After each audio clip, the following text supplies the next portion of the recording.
In this series, I challenge myself to learn Ravel's Ondine step by step from scratch. Join me on my journey. Alright, it's a brand new day and we are ready for a third session of Ravel's Ondine. What did we get up to? We did the first 5 or 6 bars yesterday. And I'm moving on to repeat bars 4 and 5 now.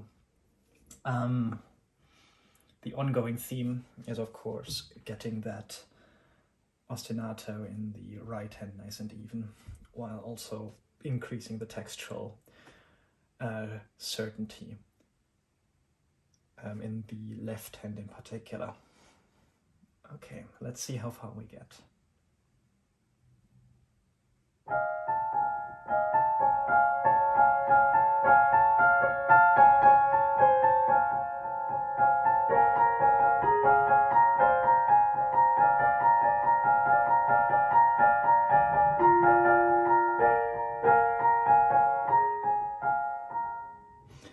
Probably doing this a little bit too fast. Let's take it in a bit. For practice purposes, obviously not aiming for performance speed right now.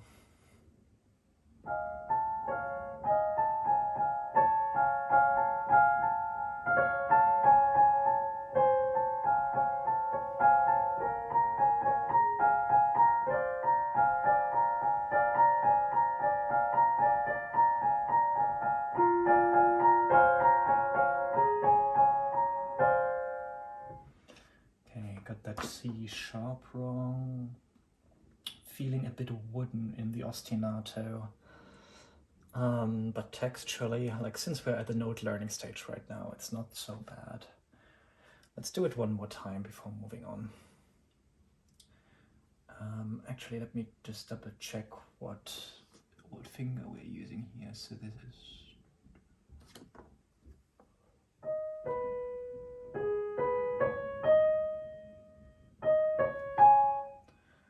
okay, I'll probably end on the first here, so let's do.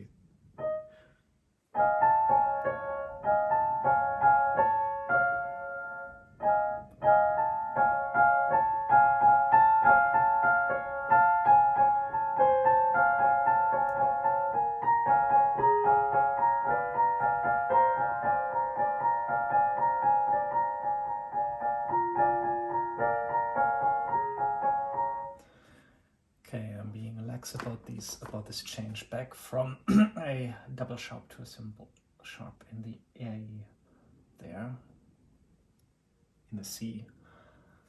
So just one more time, just to make sure that we remember it the right way next time.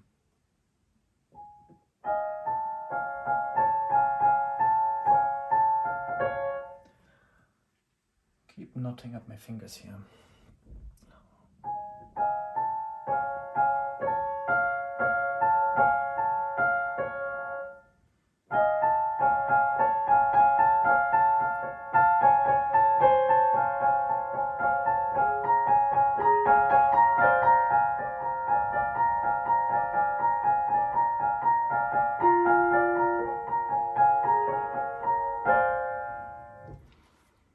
Yeah, that is about 90% there. Okay, we're jumping to bar 7 now. That one, like the transition from 6 to 7, tripped me a little bit yesterday. Hopefully we'll have a chance to solidify that a little bit.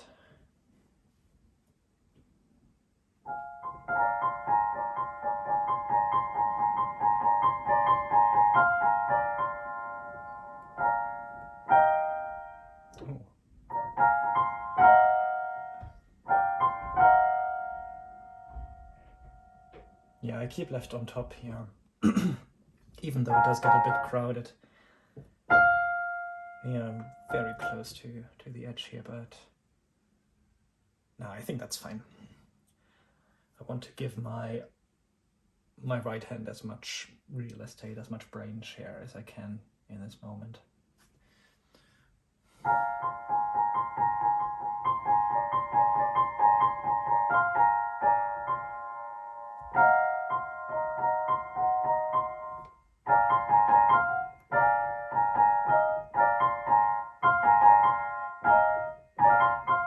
What's confusing me about this?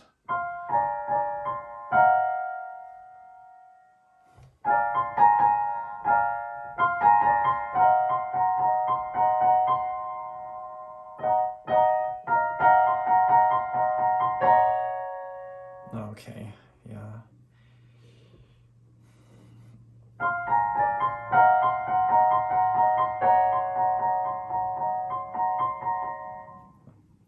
Going too deep into bar 8 already.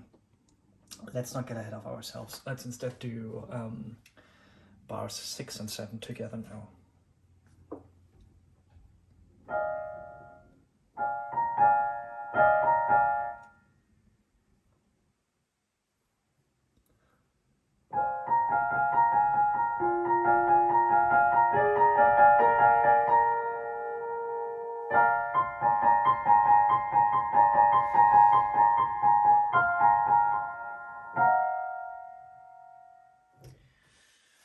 Okay, time to get this transition right then.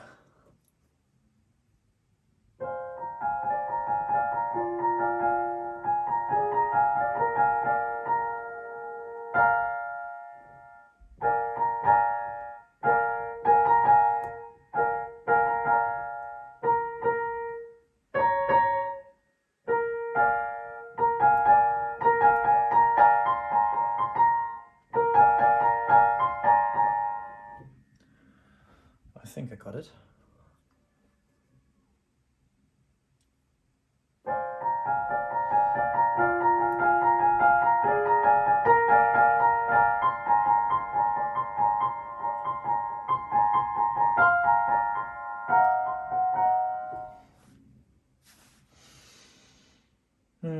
Yeah. I don't have any clashing memories. It's not like I've studied a mistake of this before, but it just still feels a little bit wobbly. So maybe one more time just to bake it in.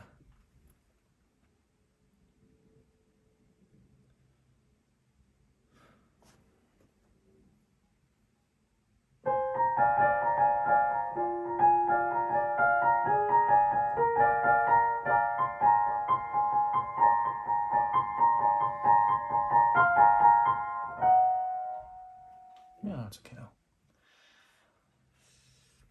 Okay, on to bar 8.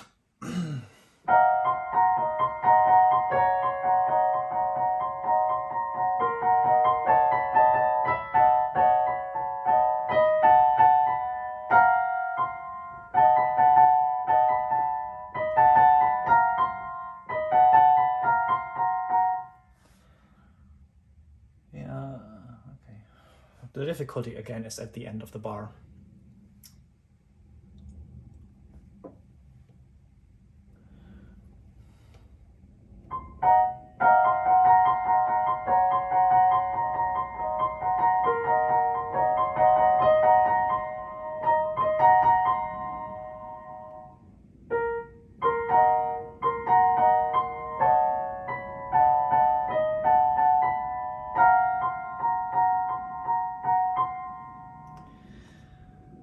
Yeah, I want to do this one more time because there's two interesting things happening at the same time. One is that I'm returning to this overlap of the hands here, managing a slight chord change here while also having these omitted notes to get out of the way of the left hand. And there's just a little bit of logistics that I don't really want to have to think about in the moment. So if the muscle memory could take over there, that would be grand. Let's give it a go.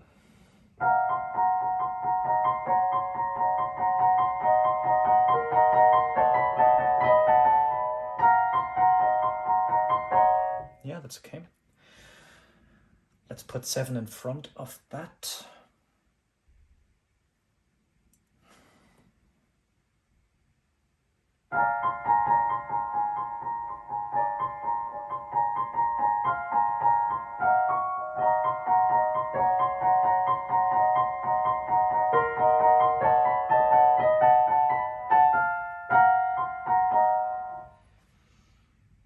Okay, slight wobbles, but one more should do it.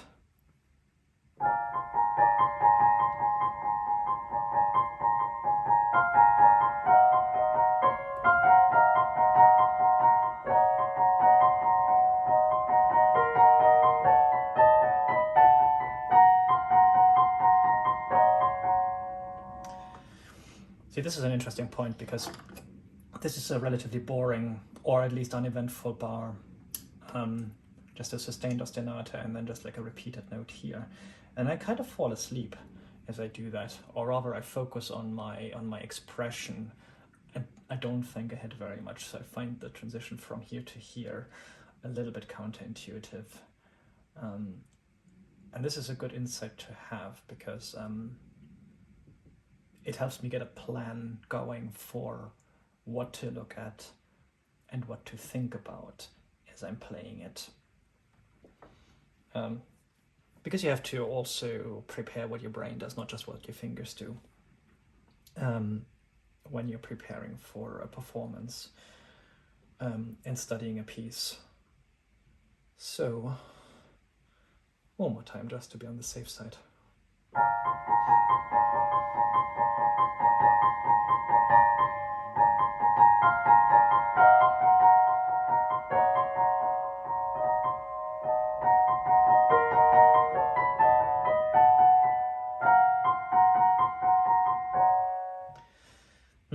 Okay. And again, I'm practicing too fast. Not valuing the expression and the evenness of the ostinato enough. So I'm picking up bad habits. I shall rectify this.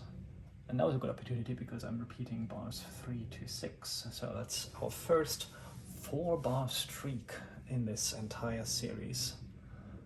So let's get some music going.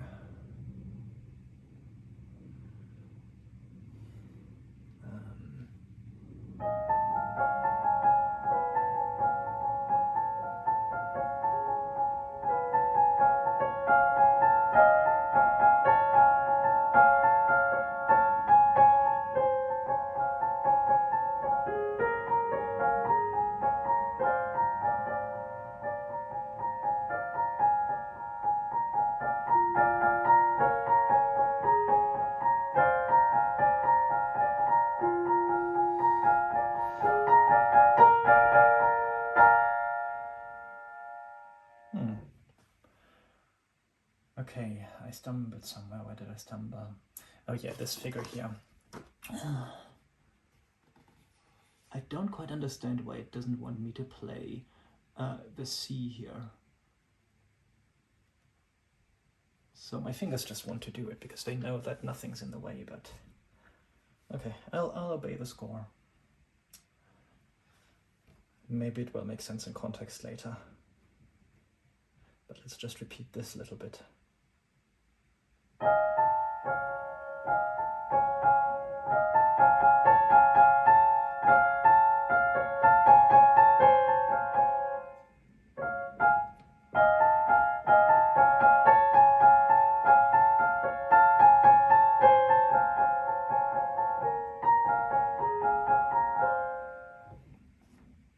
Maybe one more.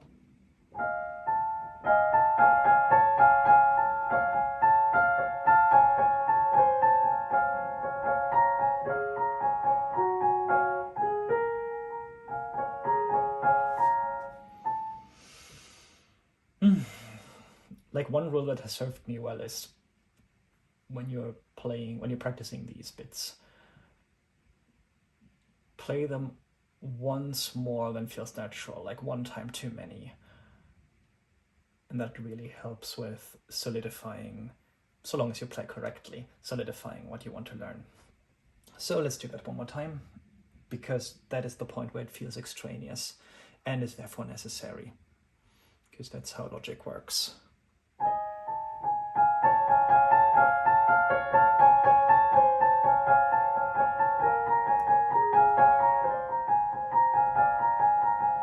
Yeah, that felt a lot better. See, science works. And I just realized that I started from... Oh no, I started from the right bar. 3 to 6 is what we are doing. Okay, so let's play the entire phrase now again.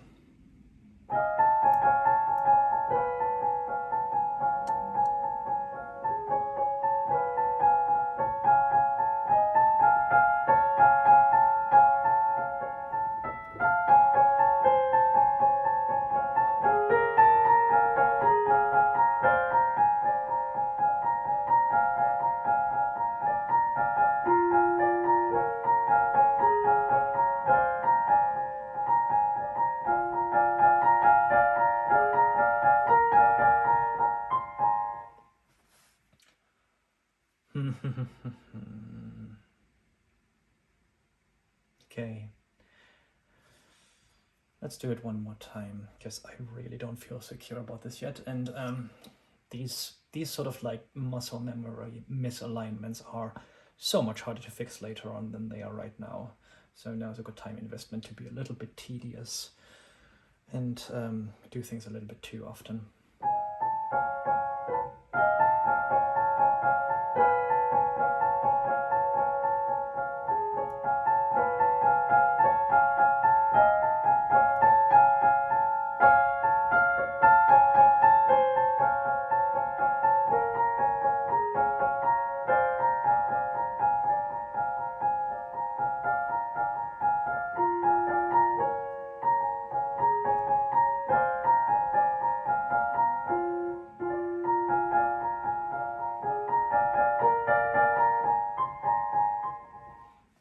Yeah, that's good enough for me. I realized that I slowed down and paused before that bit that that confuses me, but that's okay. Like at the note learning phase, I don't want to be entirely fluent. I don't insist on being entirely fluent, so long as I get a good feeling of when I need to slow down, when I need to pay attention, and then make it through without mistakes. That is all I really need to acquire the memories that I need at the stage that we're at. Once we